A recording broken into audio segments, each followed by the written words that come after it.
Estamos a 8 minutos del mediodía y ahora vamos a hablar de un libro y por eso está el autor acá, que es Mauricio Sabaj, licenciado en Comunicación Periodística. Mauricio, bienvenido. Bueno, muchas gracias por la invitación. Un placer. Vamos a hablar de este libro, 1500 días en la cárcel por error.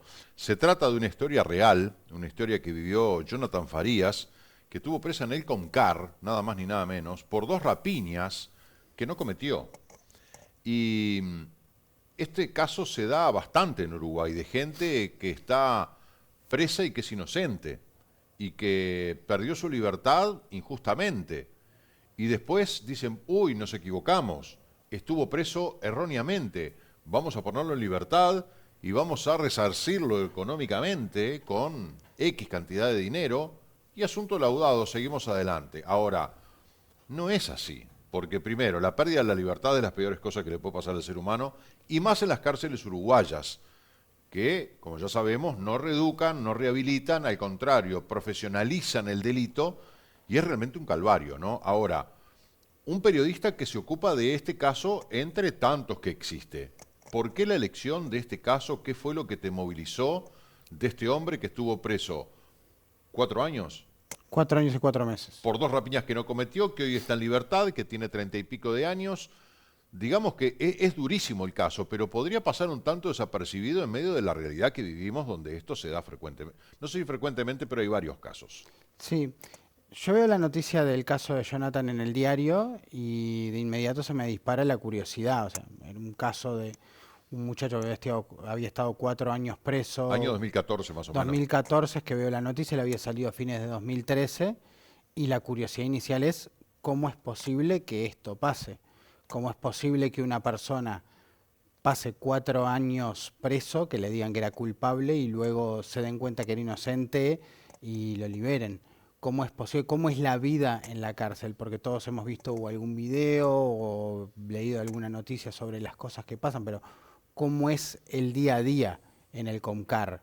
Y a partir del caso de él quiero ser un vehículo para tratar el problema de las cárceles, el problema de la justicia, de los inocentes que van presos, de cómo viven esas personas, de cómo viven las familias, y a partir del caso tratar todos estos problemas de manera global, todos estos casos. O sea, trata la historia de Jonathan, pero también trata de todas estas otras historias que, como tú decías, pasan desapercibidas. Este hombre estuvo preso 4 años y 4 meses por un error humano, claramente. No sé si un fallo judicial, una pericia mal hecha, mal relevamiento de pruebas, no sé cuál será. Una serie de errores, en parte por cómo estaba organizado el sistema, y también errores de personas y un montón de desidias personales también. Él va preso primero eh, por dos rapiñas. En la ¿Tenía primera de esas, antecedentes cuando va preso? no, No. no, él va, la primera de esas rapiñas, cuatro gurises del barrio reconocen haber sido los autores, ninguno menciona a Jonathan, y al principio cuando los gurises reconocen la primera rapiña en un supermercado, los liberan y se sigue investigando, pero si se hubiese procesado a esos chiquilines en la primera vez que confiesan el delito, el caso quedaba cerrado y no se sigue investigando y no se producían los errores posteriores por los cuales terminan condenando a Jonathan. La otra rapiña es una rapiña en un cibercafé que Jonathan, eh, perdón, una persona sola, de todos los testigos que había, reconoce, o sea, solo una persona es interrogada, esa persona reconoce a Jonathan, pero dice que solamente le vio una parte de la cara, de la parte de los ojos, porque tenía casco de moto y bufanda. De todos modos reconoce a Jonathan, dice que esa persona tenía ojos claros, Jonathan no tenía ojos claros. Yo entrevisto a esa persona y dice que lo reconoció por las manos. Pero no tenía tatuajes, no le faltaba un dedo, no tenía ninguna cicatriz. O sea, una sola persona en un cibercafé que estaba lleno es el único testigo que lo reconoce. O sea, a esas dos hay un montón de otros errores. En la primera rapiña hay un montón de testigos, algunos dicen puede ser, pero no le vi la cara, puede ser por el físico, y una sola persona en la otra rapiña lo reconoce sin lugar a dudas. Esa persona había tenido un ataque de nervios durante la rapiña, la tienen que hospitalizar, y dijo una cosa en el juzgado que primero que no podía reconocer a nadie, luego reconoce a Jonathan y cuando yo la entrevisto me da una tercera versión de los hechos, o sea, no son testimonios creíbles y toda esa serie de errores en el sistema hacen que, bueno, que una persona pierda su libertad y vive en ese infierno que es el Concar. Ahora, estamos viendo algunas imágenes del libro y etcétera, y uno se pregunta ¿cómo, cómo, cómo impactó esto en la vida de esta persona, ¿no? Porque más allá de que haya tenido una vida muy dura en lo previo a ir preso injustamente y todo lo demás, digo, pero el haber convivido 4 años y 4 meses en el CONCAR, que es una cárcel especialmente dura y cruel, ha tenido un impacto en su salud mental, en sus vínculos sociales, en cuestiones biológicas, etcétera. Sí, en su familia también, o sea, bueno, a él lo apuñalan en la cárcel, le cortan la mejilla de un cuchillazo, tiene varias peleas, tiene que luchar para sobrevivir, la familia tiene que sacrificarse porque tienen que llevar comida, porque ¿qué pasa? En la cárcel lo que se gasta en comida es adecuado, pero mucha de la comida que se compra se roba, no sé quién la roba, pero no llega al privado de libertad y son las familias de los presos quienes tienen que mantenerlos, mantener una persona presa. Genera un montón de impacto y de degradación, porque aparte él va preso entre los 21 y los 25 años, que son años claves en nuestras vidas. Tiene que vivir, él ve la muerte de otros hombres, él en peleas, apuñalaban a uno, iba a enfermería y no volvía más. Había peleas con cuchillos todos los días. Toda esa violencia con la cual él tiene que convivir genera un estado también de que uno tiene que absorber todo eso y acostumbrarse y vivir con eso y sobrevivir en ese ambiente. O sea, como tú decías, o sea, Jonathan tiene que vivir eso y genera un impacto en él, incluso para cuando tiene que volver en libertad, sale de la cárcel. ¿Cómo conseguís un trabajo después de haber estado 4 años preso por más que te hayan absuelto? Es genera un montón de efectos en la vida más allá de los que pueden verse a simple vista. ¿Qué indemnización le propuso el Estado? Hay una indemnización que son entre 20 y 40 dólares por día preso. Entre una cosa y otra, él termina cobrando unos 60 y pocos mil dólares, lo cual si uno lo calcula por hora preso, termina siendo menos que un sueldo mínimo. Aparte, cómo se calcula el valor de la libertad, cómo se calcula el valor entre los 21 y los 25 años, todo el esfuerzo de la familia por mantenerlo preso, ¿Cuánto vale el daño que sufrió esa persona? el daño que sufrió la persona, que sufrió la familia, o sea, hay una indemnización, pero no compensa el daño que se le realiza a la persona. ¿Él la aceptó, la indemnización? Sí, él la aceptó, pero también hay una cuestión. Jonathan era una persona de un contexto personal muy humilde. Él es el tercero de 9 hermanos, de 7 padres distintos, toda la vida en un asentamiento, no tuvo muchas herramientas educativas y él no supo qué hacer con esa indemnización. Él quería invertirla y compró casas en el asentamiento. O compró un camión para hacer fletes y no tenía clientes, o le prestó a algún amigo y ta. Desapareció ese dinero. Digamos que en Lo poco tiempo se malinvirtió. había quedado sin medios. ¿Y hoy en día qué es de la vida de él? Hoy está manejando un camión, está trabajando bien y está también que compra y revende motos, las compra creo por Marketplace o por uno de esos medios, pero tenía un trabajo formal, estaba bien, había tenido su tercer hijo, estaba con su pareja, lo vi 2 veces desde que publiqué el libro y hablé unas veces más, y lo vi bien, pero esa huella de la cárcel es algo que lo va a acompañar toda la vida. Una cárcel en la que, por supuesto, hay violencia, hay drogas, hay corrupción, hay teléfonos celulares y comunicación con el afuera, Armas de y fuego.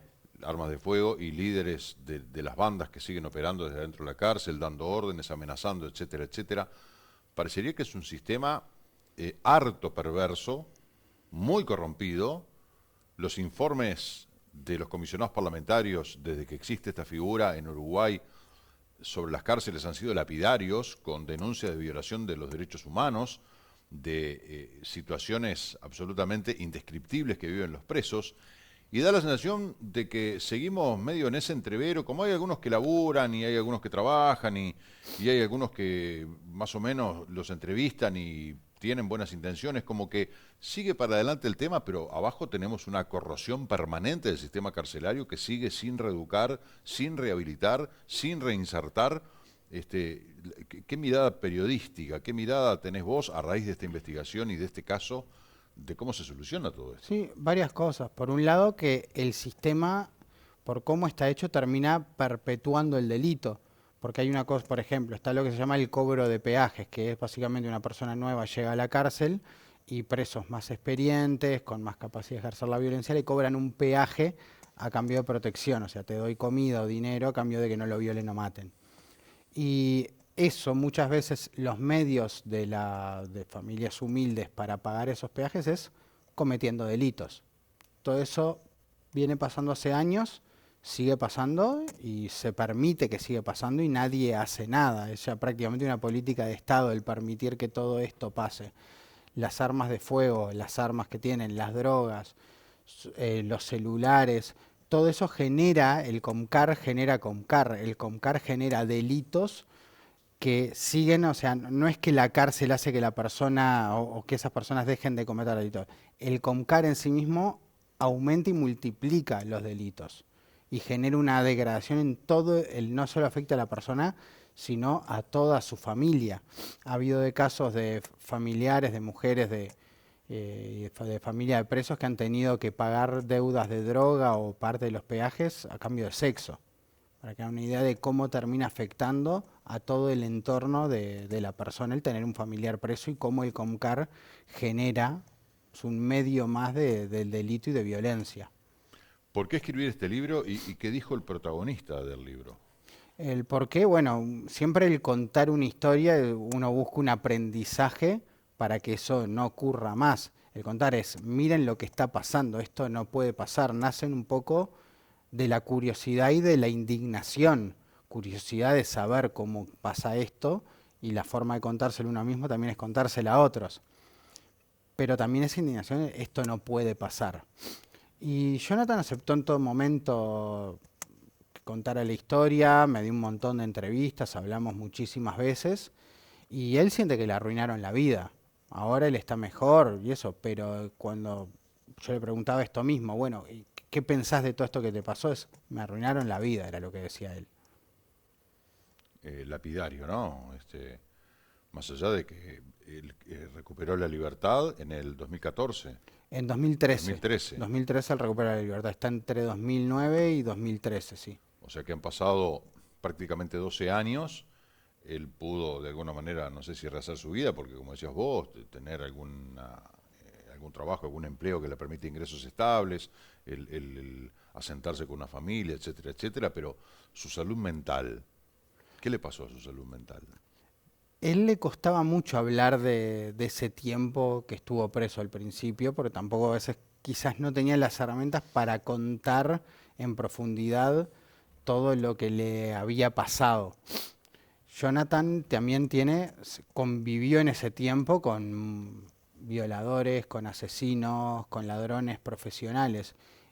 Y mi mirada sobre lo que pasó y lo que yo cuento que una vez recupera la libertad y las dificultades por rehacer su vida, por conseguir un trabajo, generaron una huella en su espíritu. O sea, mi conclusión es que al Comcar se entra pero no se sale, o sea, no se termina de salir. Una parte tuya queda dentro y no volvés a ser el mismo después de haber vivido todo eso.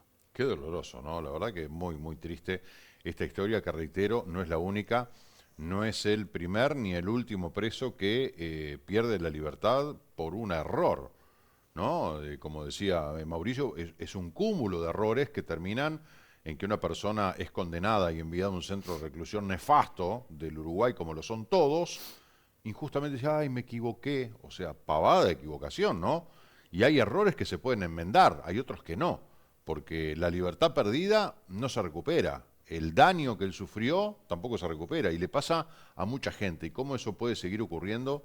Un déficit en el sistema judicial, un déficit en los recursos humanos que hay para todos los auxiliares de la justicia, es decir, hay un montón de cosas que Claro, están mal. él logra salir en parte, sobre esto que decías del déficit del sistema judicial, porque la hermana logra contratar con mucho esfuerzo a una abogada privada que le dio un seguimiento al caso y terminó sacándolo de la cárcel. Pero ¿cuántos casos hay como el de él, de personas tan humildes que no logran contratar un abogado privado y sus casos se terminan diluyendo y son inocentes que estuvieron presos, que nunca se sabe, no cobran la indemnización y terminan cumpliendo Recuperan la libertad por haber cumplido la condena y sin embargo fueron inocentes. ¿Y cuántos casos Un hay? O horror. sea, no es posible medirlo, por eso Un horror. la justicia, el dilema de si hay justicia para ricos y para pobres, y después de conocer esto, claramente la hay. La hay, sin duda. Mauricio se va a estar presentando con este libro, 1500 días en la cárcel por error, hoy en el Museo Neruda, Virasón y Las Salinas. Esto es a las 8 de la noche con entrada libre. Bueno, aquellos que quieran escuchar la historia de Mauricio al escribir este libro, basada en la experiencia vivida por Jonathan, bueno, pueden ir hoy al Museo Neruda a las 8 de la noche, bueno, y ahí seguramente van a poder hacerte muchas preguntas. Bueno, muchísimas gracias y bueno, gracias por la invitación. Gracias por compartir con nosotros esta historia. Tenemos que hacer una pausa, son las 12:09 del mediodía, ya venimos.